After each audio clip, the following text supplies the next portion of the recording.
so many of the fruits that we can grow are totally possible to grow successfully, but we have to significantly lower our expectation for what the aesthetics of the actual harvestable fruit is going to look like. And if we can do that, if we're able to do what people did for, thousands of years, like eat a apple with a bug in it, or, cut some scab off of something, if we're able to do that, we can have meaningful harvests. This episode of Voices from the Field was produced in partnership with ATTRA and the Sustainable Agriculture Research and Education Program. To learn more about SARE's library of practical information and available grants to fund projects that advance sustainable agriculture, visit SARE.org. In this episode, Guy Ames, an NCAT horticulture specialist, talks with Matthew Lebon, owner of Custom Foodscaping in St. Louis, Missouri. Guy and Matthew talk about edible landscaping, which is including plants that produce food in residential, business, and community landscapes. They also discuss the value of uncommon crops, such as gooseberries, currants, and pawpaws that grow well in the region. Matthew also describes research he has conducted that was funded by a SARE grant. Let's listen. Okay, well, this is Guy Ames speaking, and I'm a horticulture specialist with ATTRA. And actually, this is my very last official act with ATTRA as I'm retiring. But long before I got to this point, I met our guest today, Matt Lebon. And I said that right, didn't I, Matt? Close enough. Yeah. We'll call it good. Okay, good. Thank you. I appreciate your forgiveness there. So, and I'll let you say it yourself here in a second. So Matt has a business called Custom Foodscaping, which might be, maybe those words are a little bit unfamiliar to you, but some of you, the term edible landscaping has become a little more popular thanks to Michael McConkey, who has a business of that name. But, it's just what it sounds like. You're landscaping your property with food in mind. And Matt has well, you know what? Let's let Matt describe what he's got, and then we'll get more detail. You want to tell us what your business is, Matt? Sure. So we call it Custom Foodscaping, as you mentioned, and we say that we design, install, and maintain food-producing landscapes. So for the most part, that is comprised of edible landscaping, which is like fruit trees, berry patches, asparagus, strawberries, along with like other funky perennial vegetables, things like sea kale and Turkish rocket, as well as lots of integration of native flowers and perennial herbs. So we call like those plants like our edible landscaping palette. And then we build like more like fancy raised bed vegetable gardens using Eastern red cedar. And we build like trellises and structures and things so that people can grow their gardens. And then we also do a decent amount of like rainwater capture work through like rain gardens and stormwater management projects, as well as a little bit of like rain tank work, which is, so that we'll like set up rain cisterns and pump into people's drip irrigation systems and things like that. Nice, very nice. And this is mostly centered around the St. Louis area? Exclusively in St. Louis. Okay, very good. Exactly. What led you to this? Ha! Well, that's a funny, that's I was born and no, I'm laughing actually because you were a huge part of the beginning of the journey. Good. We met probably 12 years ago or something like that. You were doing a webinar on starting a small scale fruit nursery. And that's how I got introduced to your work. And it turned out that you were growing and propagating a lot of the lesser known fruits, Asian pears, pawpaws, a lot of the disease resistant apple varieties. You were into things like che and jujubes, and you introduced me to a lot of these plants. And then part of your spiel, I feel like, in why we should grow these plants is that so many of the fruits that we can grow are totally possible to grow successfully, but we have to significantly lower our expectation for what the aesthetics of the actual harvestable fruit is going to look like. And if we can do that, if we're able to do what people did for, thousands of years, like eat a apple with a bug in it, or cut some scab off of something. If we're able to do that, we can have meaningful harvests. And that the big challenge was that if we grow this fruit commercially, because it is so hard to get it of such high quality at a commercial scale, that in the shipping and handling process and bringing it to market, it's very hard to sell B grade fruits and vegetables. People want it to look really good, like the grocery stores that we've all grown accustomed to. However, if we can just convince people to grow this stuff in their own yards and in community orchards, then without needing us to explain it, they will inherently lower their expectations significantly for what they'd be willing to take home and make into applesauce, make into cider, cut up into pieces and feed to their kids, all that stuff. And that really resonated with me. I have kind of since been on that journey to basically help people grow their own food. That's my mission. The days of having people in your family where you got grandma and grandpa had a big garden and mom and dad did the same, and you can just learn from them, and the skills of that's gone. People don't have that. I certainly didn't have that. My parents didn't grow a garden. My grandparents didn't grow a garden. Like, Right. I had no knowledge of this stuff growing up. So thus enter custom foodscaping. We need a business to service this demand for people wanting to grow their own food. And so we've got a team of professionals who will do that. That's kind of the whole gist of the story there. Fantastic. Yep. I love it. And I And worked then on farms and things like that along the way. That was a big yeah. part of my journey. I was working at a nonprofit farm school when we met, and Yes. that was a important stepping stone for me. Another really important one was I was a Peace Corps volunteer in Paraguay, and Wow. they all the rural farmers where I was living, they all had mango trees and guavas and papayas and avocados. You were not some back to the land hippie type just because you had all these fruit trees and you had a garden and you had pigs and chickens and a cow, and like that was just normal life because we need these things to live. They are spiritually nourishing. It's the most nutritious food that we can put into our bodies when it's homegrown. So I was just blown away by the level of knowledge that all my Paraguayan neighbors had, and the fact that they were just so casually picking some mangoes, grabbing some oranges, let's go.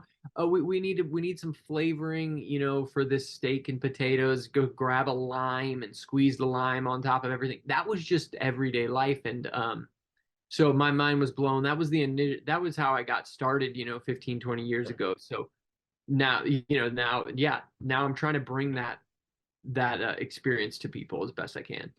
Well, you hit it right on the head there because this is, I mean, it's true in our quote unquote advanced industrial culture and consumer culture. Things are brought to us or marketed to us. We don't know. And the people that decide then they do want to, for the sake of quality or health or whatever, have to go way out of their way. Well, not way out of their way anymore. Now we have custom foodscaping and we have the ATTRA service that we provide. But yeah, it is. There's some irony that for centuries and centuries, this has been knowledge always tied to whatever region or area of the world that you're in. But yeah, it's been second nature. Well, before we go too much further, what was the SARE grant about? So let me tell folks first that Yes. SARE is Sustainable Ag Research and Education. It's a USDA program, and they help people that have usually innovative ideas like Matt has here to get started or to build their business. And in turn, you share this information, which is one of the reasons that we're here today.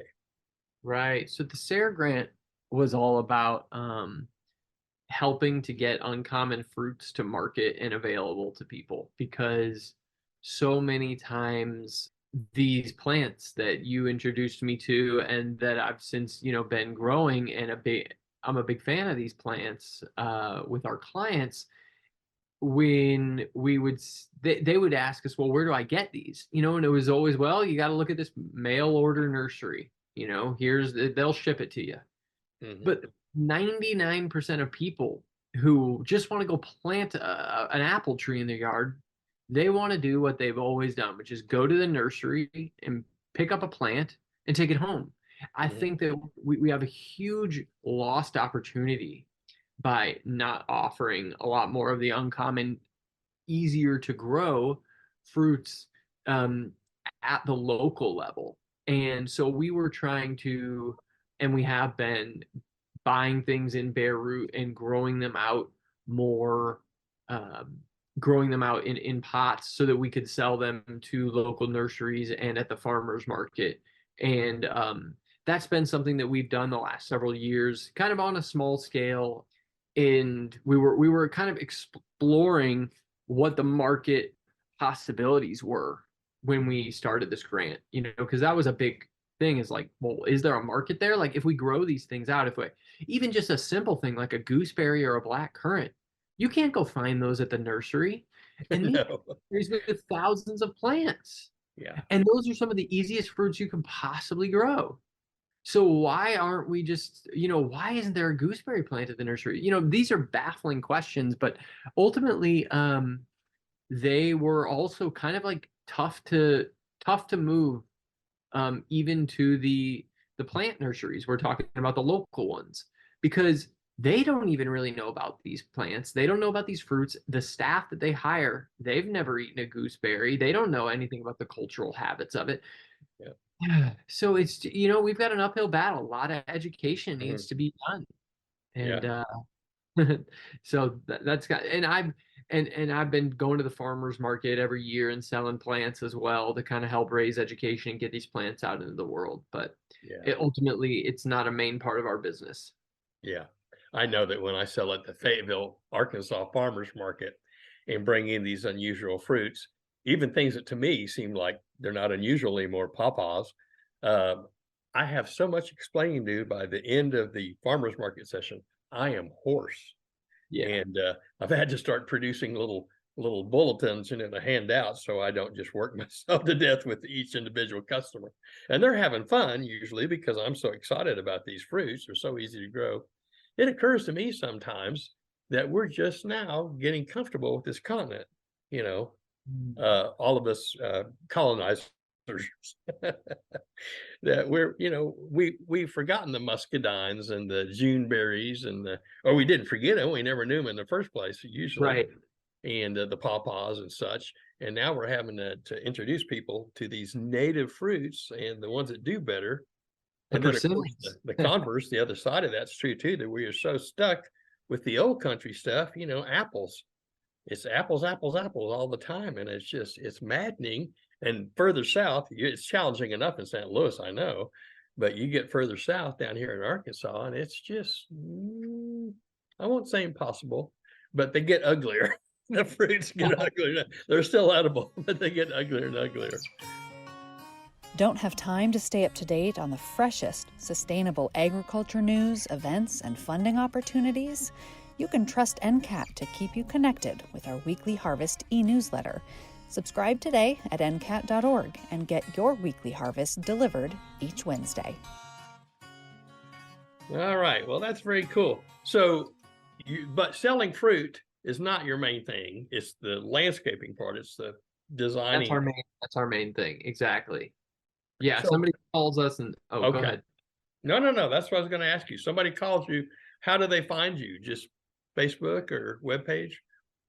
Yeah, it's interesting. A lot more and more people now are actually just searching through Google. And if you search, something like Edible Landscaping St. Louis or Gardening Service St. Louis, all those things, we start to pop up. A main reason that we do pop up is actually because we were lucky enough to be covered by some local news outlets, the different magazines and things like that.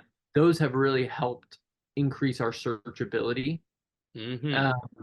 And, I taught a lot of classes as much as I could at the beginning, getting out in the community, teaching free classes for the master gardeners, or for the herb society ladies, or, whoever would listen, really, and, doing those classes was instrumental, as well as like going to the farmers market and for this grant even, and just trying to talk to people. So that then, it was a bunch of word of mouth. And luckily, even a lot of mainstream media, the New York Times has put out several articles since since we started this company about, the dangers of our grass lawn culture and needing to get away from it and plant natives. So kind of a lot of people, come to us like wanting to do the right thing, plant natives. Other people come to us because they say, I really want my kids to grow up knowing what it is to go harvest something right out of the garden. So then they're calling us for a vegetable garden so they can plant tomatoes and lettuce. But ultimately, then we say, well, what about, fruits? Like, what do you think about a raspberry and a blackberry patch? What do you think about, some Asian pears and some pie cherry? We plant a ton of pie cherry, Prunus serratus. That one has done so well for us in the urban landscape. We plant a ton of service berries. We add these into the landscape, and they're like, yeah, that sounds awesome. And so then we're kind of like slowly, okay, so now they got the vegetable garden, they got maybe some fruit trees, they're into some native flowers. We're basically working these people towards, a food forest, or which is kind of like ultimately all the things together, a full property, well designed, with all the layers of not just the fruiting trees, but then the shrubs that do really well, things like the currants and the gooseberries. Those are the first things I start off with because they're the easiest. Yeah, good. And they bear soon. They're going to bear the currants might bear the year after you plant them. Do they? For you? In my experience, if you get a nice looking plant, yeah. Yeah, and of course the raspberries and blackberries will too. Yeah. Huh. This is really, I'm so proud of you. Oh. I take a small bit of ownership, but you were already interested in all this stuff. So. You're in all my presentations. Wow. I always say, list you in the mentor people who played an instrumental role in my path. And I even will never forget, we came down, visited, and you taught grafting to me. And I have since grafted many a Bradford pear around town. So yes, we're doing that. There's a little a school here, mostly it's geared to teaching elementary school students. It's called Apple Seeds Project. And that's the workshop. I do different workshops every year, but that's the one we're going to do this year, is budding over all these Bradford seedlings in town. Cool. It is so around. fun. To edible pear varieties. So it's very exciting for me still too. Well, golly. Well, you've got a staff now, it looks like. Oh, before we go any further, I want to tell the listeners that the links to Matt's business, to Custom Foodscaping, will be on the ATTRA site, probably where you signed into this podcast. But let's go ahead and say them now, Matt, if you would. What is I know you've got a Facebook page too, so let's do both. Start with your website. Sure, the website, customfoodscaping.com. All right. And then if you search Custom Foodscaping on Facebook or Instagram, you'll find us as well. Okay. And the Facebook page, same thing? Custom Foodscaping. All right, very good. So everybody's got that now. No excuses. So I see you've got a foodscaping conference coming up. What's this all about?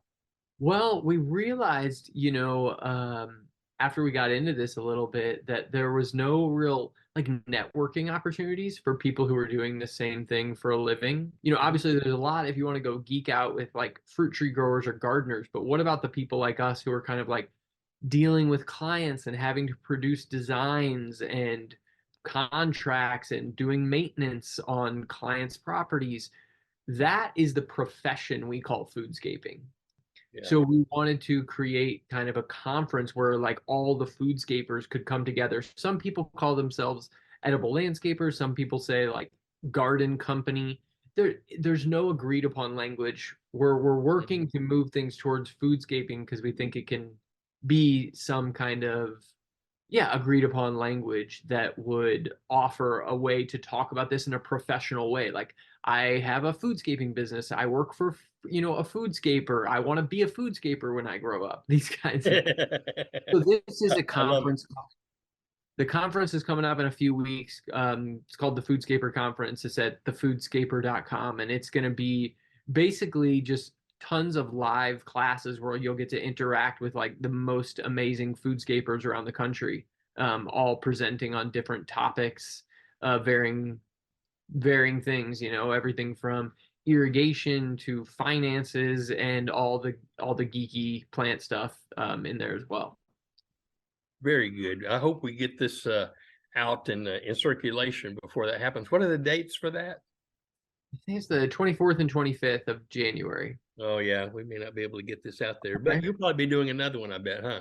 Yeah, and also they'll all be recorded, and people can watch and download the recordings of the classes. So, all right. Well, I don't want to be gauche here, but one of the things, again, that people are interested in is making a living working with plants, farming, in this case, custom foodscaping.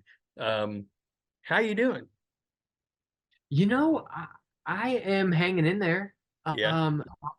In the sense that I'm certainly not getting rich, but I'm making more than I did at the nonprofit farm I was working at. So people, myself and the people on my team make $40,000+ a year, and we don't really have benefits yet, but we're working on getting there. And so it's a living, and we've got 8 people on the team, 6 of which are full year salary. So fantastic. We're really excited about trying to create livelihood, more people who want to work outside and do this kind of work, especially because it's so hard to get farmland.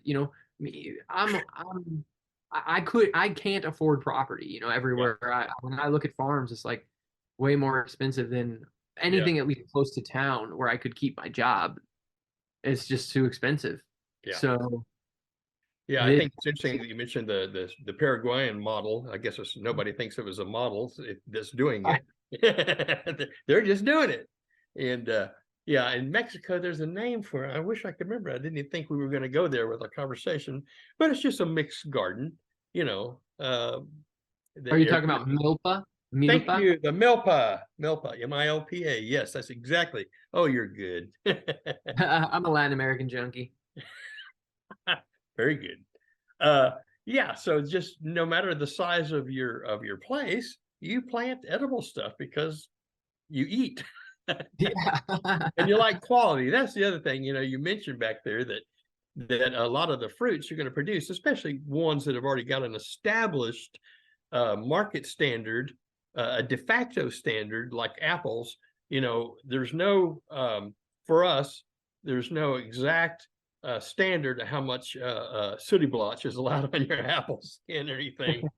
But it's going to look so much different grown in your home edible landscape than it is that you buy at the grocery store. But once you taste it, the quality is just so amazing. It just knocks most people's socks off to actually have that. And of course, there's the psychological satisfaction and plus of knowing that you grew it on your place. But nevertheless, it really is. It's not just psychological. It's not an illusion. It's going to taste better. Right. Because you can afford to let it, ripen and mature on the own plant there. So are most people interested in annual gardens or perennials? You said that you kind of lead them towards the perennials. Yeah, I would say it's kind of a mixed bag. Okay.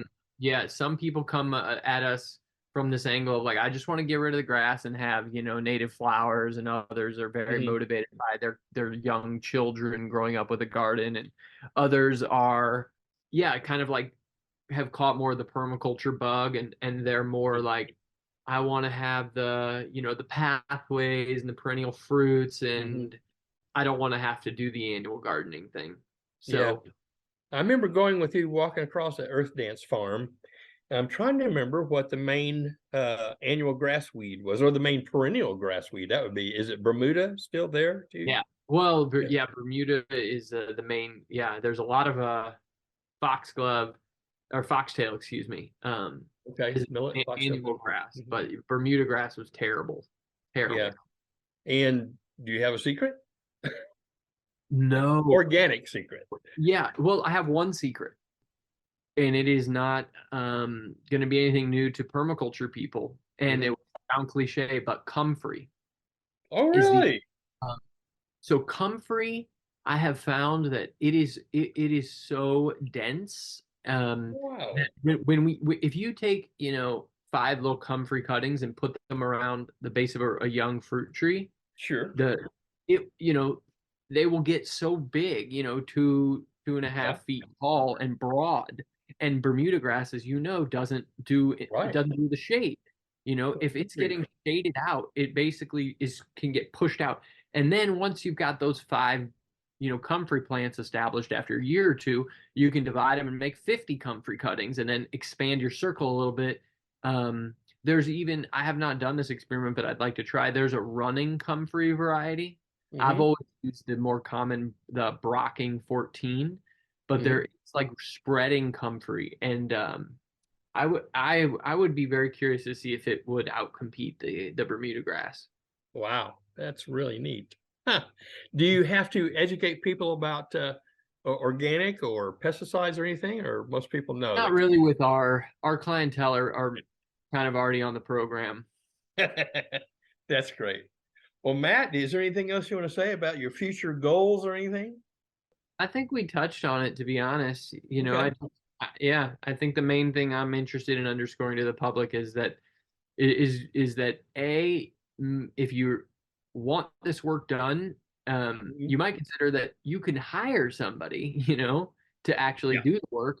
And if you're looking for work or to put your skills into action, you might think about foodscaping as a profession, and there's different people specialize too. Some people specialize in orchards, especially when they're on the coasts where that's more of a common thing. Yeah. And then other people specialize in the vegetable gardens, so there's a market for it all, I'm sure. And that would be my main message. Very interesting. Well, lovely to speak with you. I've enjoyed catching up. I hope in my retirement here that I get to see you somehow. I'll come up that way.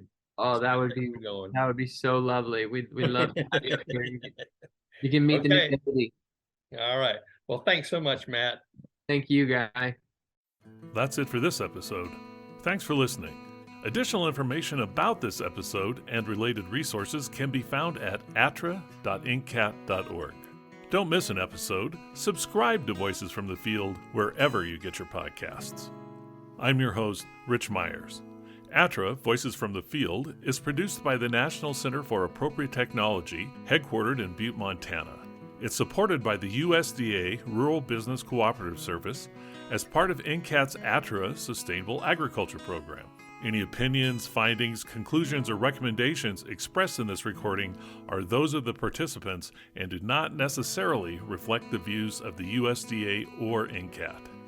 We'll catch you again next week, and until then, keep on farming.